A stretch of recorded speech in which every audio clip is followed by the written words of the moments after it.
ప్రతిపక్ష నాయకుడు ఈరోజు నంద్యాల పట్టణానికి వెళ్ళి బహిరంగ సభలో మాట్లాడినటువంటి మాటలు చూసిన తర్వాత చాలా బాధ ఆవేదన కలిగింది. ఒక మంత్రిగా నాకు అపోజిషన్లో ఉండొచ్చు, అధికారంలో ఉండొచ్చు, కానీ ఏ వ్యక్తి అయినా సరే హుందాతనాన్ని కోల్పోకూడదు. గత 10 సంవత్సరాలు తెలుగుదేశం పార్టీ అధ్యక్షుడిగా చంద్రబాబు నాయుడు ప్రతిపక్ష పార్టీలో ఉన్నారు.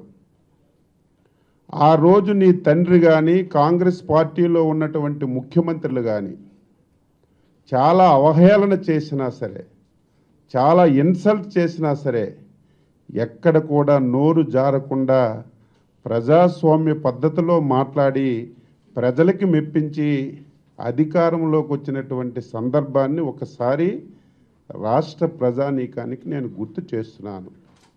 ఈరోజు మాట్లాడినటువంటి మాటలు చూస్తే పిచ్చెక్కి మాట్లాడినట్టుగా ఉంది, అధికార దాహంతో మాట్లాడినట్టుగా ఉంది. ఈరోజు అసలు మాట్లాడినటువంటి ఏ ఒక్క మాట అయినా సరే ప్రజాస్వామ్యబద్ధంగా కానీ ఆంధ్రప్రదేశ్ రాష్ట్రంలో జరిగినటువంటి తీరు మాట కానీ ఎక్కడా మాట్లాడినట్టుగా నాకైతే కనిపించలేదు. ఏం మాట్లాడుతున్నావు? నంద్యాలలో బై ఎలక్షన్ వచ్చింది కాబట్టి ముఖ్యమంత్రి తనయుడు మంత్రులందరూ రోడ్డు మీద పడ్డారని మాట్లాడుతున్నావు. నేను అడుగుతున్నాను, తెలుగుదేశం పార్టీ అగ్రనాయకులు కానీ తెలుగుదేశం పార్టీ కార్యకర్తలు కానీ ఎన్నికలు వచ్చినప్పుడో అధికారం ఉన్నప్పుడో ప్రజల దగ్గరికి వెళ్ళే అలవాటు లేదు. అధికారం ఉన్నా, ఎన్నికలు వచ్చినా, ఎన్నికలు లేకపోయినా సరే నిరంతరం ప్రజల మధ్యన ఉన్నటువంటి పార్టీ దేశంలో ఏదైనా ఉందంటే తెలుగుదేశం పార్టీ చంద్రబాబు నాయకత్వంలోనే ఈ రాష్ట్రంలో జరుగుతున్నటువంటి తీరుని ఒకసారి నువ్వు గమనించమని చెప్పి నేను కోరుతున్నాను. నువ్వు ఇష్టానుసారంగా మాట్లాడుతున్నావు. నేను అడుగుతున్నాను జగన్మోహన్ రెడ్డిని, నువ్వెప్పుడైనా సరే ఆంధ్రప్రదేశ్ రాష్ట్ర అభివృద్ధి గురించి నువ్వు ఎప్పుడైనా ఆలోచించావా? ఆంధ్రప్రదేశ్లో ప్రజలు ఏ సమస్య మీదైనా సరే బాధపడేటప్పుడు నువ్వు ఒక్కసారైనా ఆలోచించావా? అసలు నువ్వు ఎక్కడున్నావు? ఆంధ్రప్రదేశ్ రాష్ట్రం విడిపోయిన తర్వాత సిగ్గు లేకుండా హైదరాబాదులో నివాసం ఉంటున్నావు. ఆంధ్రప్రదేశ్కి ఎప్పుడు వస్తున్నావు? ఏదైనా ఒక అభివృద్ధి కార్యక్రమం జరిగేటప్పుడు, ఏదైనా ఒక మంచి కార్యక్రమం ఈ రాష్ట్రానికి జరిగేటప్పుడు ఆ కార్యక్రమం జరగకుండా విఘాతం కలిగించడానికి నువ్వు ఆంధ్రప్రదేశ్ రాష్ట్రానికి వస్తున్నావు తప్ప ఈ రాష్ట్రానికి మంచి చేయడానికో కష్టాల్లో ఉన్నటువంటి ఈ రాష్ట్రానికి మేలు చేయడానికైనా ఒక్కసారైనా నువ్వు ఆంధ్రప్రదేశ్కి వచ్చావా అని చెప్పి నేను ప్రశ్నిస్తున్నాను. నువ్వు వచ్చిన సందర్భాలు ఏంటి? సిఐఏ సదస్సు జరిగితే ఆ సదస్సును ఆపడానికి వస్తున్నావు. పోలవరం ప్రాజెక్టు కడితే దాన్ని ఆపడానికి వస్తున్నావు. పట్టిసీమ ప్రాజెక్టు కడితే దాన్ని నువ్వు ఆపడానికి వస్తున్నావు తప్ప ఆంధ్రప్రదేశ్కి నువ్వెప్పుడు కూడా మేలు చేయడానికి రావడం లేదు. దీనిని గమనించమని ఈ సందర్భంగా తెలియజేస్తున్నాను. నంద్యాల అభివృద్ధి ఈరోజు ఎలక్షన్లు వచ్చాయి కాబట్టి చంద్రబాబు నాయుడికి అభివృద్ధి గుర్తొచ్చిందని ఇష్టానుసారంగా మాట్లాడుతున్నావు. నేను అడుగుతున్నాను, నంద్యాల గురించి మాట్లాడే నైతిక హక్కు నీకు కానీ నీ కుటుంబానికి కానీ లేదు అని చెప్పి నేను కోరుతున్నాను. నంద్యాల 10 సంవత్సరాలు నీ తండ్రి కానీ కాంగ్రెస్ పార్టీ కానీ అధికారంలో ఉంది. ఆ 10 సంవత్సరాలు ఇప్పుడు నువ్వెవరికైతే పోటీ పెట్టావో ఆయన నంద్యాల పట్టణానికి ఎమ్మెల్యేగా మంత్రిగా బాధ్యతలు నిర్వహించాడు. నువ్వు పోటీ పెట్టిన వ్యక్తి కాంగ్రెస్ పార్టీలో నీ తండ్రి ముఖ్యమంత్రిగా ఉండేటప్పుడు మీ తండ్రి ఆ మంత్రి కలిసి నంద్యాలకు అభివృద్ధి చేసుంటే ఈరోజు మాకు ఈ బాధలు ఎందుకు వస్తాయని చెప్పి నేను అడుగుతున్నాను. 10 సంవత్సరాల్లో ఒక్క కార్యక్రమం కూడా చేయకుండా నేను నంద్యాల పట్టణానికి ఇన్ఛార్జి మంత్రిగా ఉన్నాను.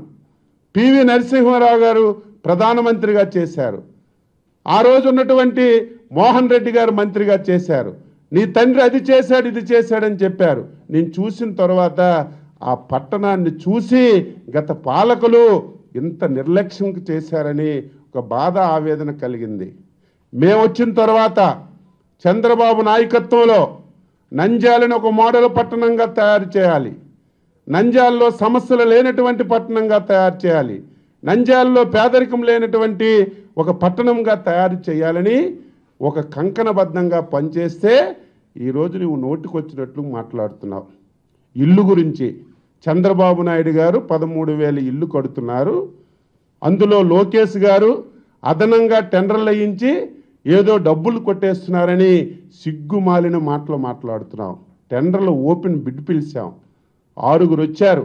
నేను అడుగుతున్నాను, మేం పేదల గురించి ఇల్లు కడుతున్నాం. ఆ రోజు నీ తండ్రి ముఖ్యమంత్రిగా ఉండేటప్పుడు, ఈరోజు నీ దగ్గర ఉన్నటువంటి ఎంపీ విజయసాయిరెడ్డి, మీ ముగ్గురు కలిసి ఆ రోజు హౌసింగ్ బోర్డు స్థలము పేదలకు ఇల్లు కట్టాలని 50 ఎకరాలు ఉంటే నువ్వు డబ్బు తీసుకొని హిందూ వాళ్ళకి ఆ రోజు కట్టబెట్టావు నంద్యాలలో. ఈరోజు అది కేసు కూడా ఉంది. అందులో నువ్వు ముద్దాయి, నీ విజయసాయిరెడ్డి ముద్దాయి.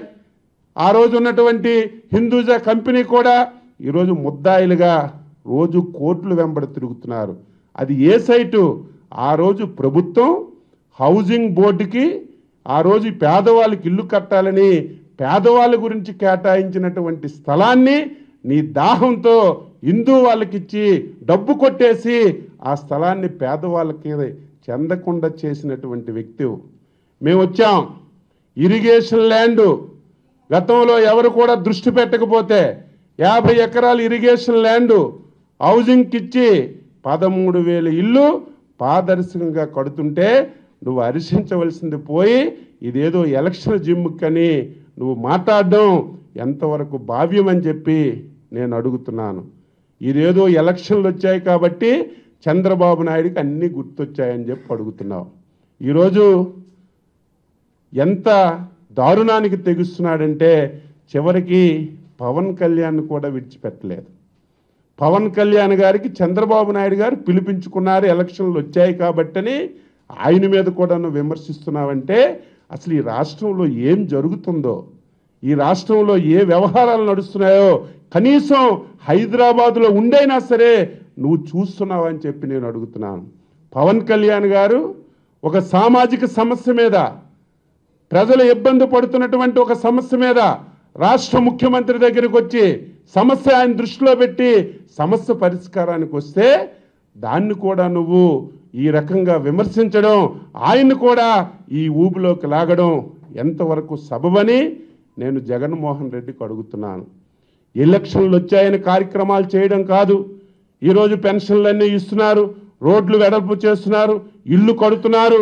ఏదో ఒక నంద్యాల పట్టణానికి కాదు, ఆంధ్రప్రదేశ్ రాష్ట్రంలో ఇన్ని కష్టాలున్నా సరే, ఇన్ని బాధలున్నా సరే, ఇన్ని అవస్థలున్నా సరే ఈ 3 సంవత్సరాల్లో ఏవైతే ఎలక్షన్లలో ఇచ్చిన హామీలు, ఎలక్షన్లలో ఇవ్వనటువంటి హామీలు ఈ రాష్ట్రంలో నెరవేర్చి ప్రజల హృదయాలను మేము గెలుచుకుంటే ఈరోజు నువ్వు అడ్డగోలుగా మాట్లాడుతున్నావు. రాష్ట్రానికి ఇన్ని సమస్యలున్నా రుణమాఫీ 24,000 కోట్లు చేశాం, 12,000 కోట్లతో డ్వాక్రా మహిళలకు రుణమాఫీ చేశాం. పెన్షన్లు ఆ రోజు 200 ముష్టిచ్చి 2 సార్లు మీరు ఇచ్చిందే చెప్పిందే చెప్పుకొని 2 సార్లు మీ తండ్రి అధికారంలోకి వచ్చాడు. ఈరోజు మేము 1000 రూపాయలు కష్టాల్లో ఉన్నా సరే 48 లక్షల పెన్షన్లు, సంవత్సరానికి 6,000 కోట్లు ఖర్చు పెట్టి ప్రతి నెల ఒక పైసా తేడా లేకుండా ప్రజానీకానికి నేరుగా ఇస్తుంటే దానికి నువ్వు గురించి మాట్లాడకుండా ఈరోజు అడ్డగోలుగా మాట్లాడుతున్నావు. అసలు నేను అడుగుతున్నాను, అవినీతి గురించి మాట్లాడే నైతిక హక్కు నీకుందా అని చెప్పి అడుగుతున్నాను. నీకు దమ్ముంటే, నువ్వు అవినీతి పరుడు కాకపోతే శుక్రవారం నాడు నువ్వు ఎక్కడైనా ఒక సభ పెట్టగలవని నేను అడుగుతున్నాను. శుక్రవారం నాడు ఎక్కడైనా సరే ఒక సభ కోర్టు అనుమతి లేకుండా నువ్వు పెట్టగలవా? ఎందుకు పెట్టలేకపోతున్నావు? నువ్వు అవినీతి చేసావు కాబట్టే 11 కేసుల్లో ముద్దాయిగా ఉన్నావు. 1,00,000 కోట్ల రూపాయలు దోచుకున్నావని నేను చెప్పడం కాదే, అత్యున్నతమైనటువంటి ఈరోజు సిబిఐ నిర్ధారణ చేసి ఈడీ అటాచ్మెంట్ చేసింది, నిన్న లేదు మొన్న, ప్రతి వారం అటాచ్ చేస్తుంది. ఎంత డబ్బు ఉందో మాకు తెలియటం లేదు. 1,00,000 కోట్ల రూపాయలు నువ్వు దోచుకొని ఈ రాష్ట్రాన్ని సర్వనాశనం చేసి ఈరోజు నువ్వు అవినీతి గురించి మాట్లాడుతున్నావంటే చాలా బాధ అనిపిస్తుంది. ఈ విషయాలు ఆయన మాట్లాడినటువంటి మాటలు మాకు సమాధానం చెప్పవలసినటువంటి అవసరం లేనప్పటికీ ప్రజలకు తెలియచేయాలి, ప్రజలు ఆలోచన చేయాలి. నంద్యాల పట్టణంలో ఫ్రాక్షన్ లేనటువంటి ప్రజలు ఉన్నారు, మంచి వాళ్ళు ఉన్నారు. ఆయన మాట్లాడినటువంటి మాటలు చూసే ముఖ్యమంత్రి ప్రజాస్వామ్యబద్ధంగా రాజ్యాంగబద్ధంగా ఎన్నికైనటువంటి ఒక ముఖ్యమంత్రిని నడి రోడ్డు మీద కాలుస్తామని ఒక మాట మాట్లాడినటువంటి వ్యక్తి ఈరోజు ఏ అధికారం లేకుండా, ఈరోజు ఏమీ లేకుండా నువ్వు ఈ రకంగా మాట్లాడుతుంటే రేపు అధికారంకి వస్తే ఈ రాష్ట్రంలో ప్రజలు ఏ రకంగా బతుకుతారు, ప్రజలు ఏ రకంగా స్వేచ్ఛగా తిరుగుతారు? ఒకసారి ప్రజానీకానికి ఆలోచన చేయమని చెప్పి నేను కోరుతున్నాను. నేనైతే కొత్త అనుకోవడం లేదు, వారి కుటుంబ నైజమే అది. వారి తాత తండ్రుల నుంచి ఫ్రాక్షనిజం ఉంది, మనుషులకు చంపే అలవాటు ఉంది. ఆ అలవాటుని ఈరోజు ఇంతవరకు కార్యకర్తల మీద పెట్టారు, ప్రజలకు హింసించారు. ఈరోజు సాక్షాత్తు ముఖ్యమంత్రి మీదకే ఈరోజు గురి పెట్టాడంటే ఈరోజు మనం ఆలోచన చేయాలి. ముఖ్యంగా కర్నూలు జిల్లా ప్రజానీకం, ఎవరైతే నంద్యాలలో ఉన్నటువంటి ప్రజానీకం ఈరోజు ఆలోచన చేసి ఇటువంటి వ్యక్తికి ఈరోజు బుద్ధి చెప్పవలసినటువంటి అవసరం ఉంది. మా గురించి మాట్లాడుతున్నావే, మేము ధైర్యంగా చెప్పగలుగుతున్నాం. నీకు ఇన్ని రోజుల నుంచి అచ్చెన్నాయుడు కానీ తెలుగుదేశం పార్టీ కానీ మేము నాయకులం కానీ అయ్యా జగన్మోహన్ రెడ్డి నువ్వు 1,00,000 కోట్లు దోచుకున్నావని మేము విమర్శిస్తే ఒక్కరోజు నువ్వు పత్రికల ముందుకు వచ్చి అచ్చెన్నాయుడు ఈ రకంగా విమర్శించాడు, ఇందులో తప్పు లేదు, ఇందులో తప్పు ఉందని ఒక్క రోజైనా సరే నువ్వు సమాధానం చెప్పలేనటువంటి పిరికి పందవు కాదా అని చెప్పి నేను అడుగుతున్నాను. ఈరోజు మేము స్వేచ్ఛగా ఏ రకంగా ఉన్నామో ప్రజానీకానికి తెలియజేస్తున్నాం. ఈరోజు నువ్వు కనీసం నువ్వు నివాసం ఉంటున్నటువంటి గృహాలు కూడా బెంగళూరులో కానీ హైదరాబాద్లో కానీ ఎవరి పేరు మీద ఉన్నాయంటే ఇల్లు కూడా చెప్పుకోలేనటువంటి అవినీతి పరుడు నువ్వు. మా గురించి మాట్లాడడం ఈరోజు నీవు ఎంతవరకు సబబని నేను అడుగుతున్నాను. కాపుల గురించి మాట్లాడుతున్నావు, నేను ఈరోజు అడుగుతున్నాను, కాపుల గురించి మాట్లాడే నైతిక హక్కు నీకుందా? నీ తండ్రి ఆ రోజు 2004లో మేనిఫెస్టోలో పెట్టాడు, కాపుల్ని బీసీల్లో చేరుస్తానని. కాపుల యొక్క ఓట్లు తీసుకొని మేనిఫెస్టోలో పెట్టిన విధంగా బీసీల్లో చేర్చడం కాదు, కనీసం ఒక్క పైసా అయినా నువ్వు ఖర్చు పెట్టలేదు. ఈరోజు మేము వచ్చిన తర్వాత కాపుల్ని బీసీలో చేర్చడానికి కమిషన్ వేసాం, నిన్నే చెప్పాను. 2 మాసాల్లో రిపోర్ట్ వస్తే ఇచ్చిన మాట ప్రకారం ఈరోజు బీసీలకు అన్యాయం లేకుండా కాపుల్ని బీసీలో చేరుస్తామని చెప్పాం. ఈరోజు మేనిఫెస్టోలో పెట్టిన విధంగా ప్రతి సంవత్సరం 1000 కోట్లు ఇచ్చి ఈరోజు కాపులను ఆదుకుంటుంటే నీకు ఏమీ దొరకడం లేదు, ఏమీ మాట్లాడడానికి అవకాశాలు లేవు. ఈరోజు ఫ్యాక్షనిజంతో ప్రజలకు రెచ్చగొడుతున్నావు. ఈరోజు ప్రజాస్వామ్యంలో ఎవరైనా సరే మాట్లాడవచ్చు, ఉన్న విషయాలు చెప్పాలి, ప్రజలకు మెప్పించాలి. కానీ ఫ్రాక్షనిస్టులాగా మాట్లాడి సాక్షాత్ ఒక ముఖ్యమంత్రి మీదే నువ్వు గురి చేస్తే ప్రజలకు ఎక్కడ రక్షణ ఉంటుంది, ప్రజలు ఎక్కడ బాగుపడతారని ఈ సందర్భంగా నేను తెలియజేస్తూ తప్పనిసరిగా నేను ఛాలెంజ్ చేస్తున్నాను. ముఖ్యంగా నంద్యాల ప్రజానీకానికి చేతులెత్తి నమస్కరిస్తున్నాను. ఇటువంటి వ్యక్తి నంద్యాలలో తిరగడానికి కూడా అర్హుడు కాదు. ప్రజలు అప్రమత్తంగా ఉండండి. ఇటువంటి వ్యక్తిని ఈరోజు అప్రమత్తంగా తరిమి కొట్టకపోతే ఆంధ్రప్రదేశ్ రాష్ట్రానికి తీరనటువంటి అన్యాయం జరుగుతుంది. ఈ విషయాన్ని కర్నూలు జిల్లా ప్రజలు, నంద్యాల ప్రజలు గమనించమని చెప్పి కోరుతూ ఈరోజు నేను ఒక ఛాలెంజ్ చేస్తున్నాను. నేనేవైతే మాట్లాడుతున్నానో నువ్వు ఎక్కడికి రమ్మంటే అక్కడికి వస్తాను. నీ అవినీతి మీద కానీ, నీ ఫ్రాక్షనిస్ట్ మీద కానీ, నువ్వు చేసినటువంటి అరాచకాల మీద కానీ, ఆంధ్రప్రదేశ్ అభివృద్ధి జరుగుతుంటే ప్రతి అభివృద్ధి కార్యక్రమానికి ఏ రకంగా నువ్వు అడ్డుకుంటున్నావో నేను వచ్చి చర్చించడానికి సిద్ధంగా ఉన్నాను. ఏ ఒక్క మంచి పనైనా సరే ఆంధ్రప్రదేశ్లో జరగడానికి నువ్వు సహకరించావని చెప్పి అడుగుతున్నాను.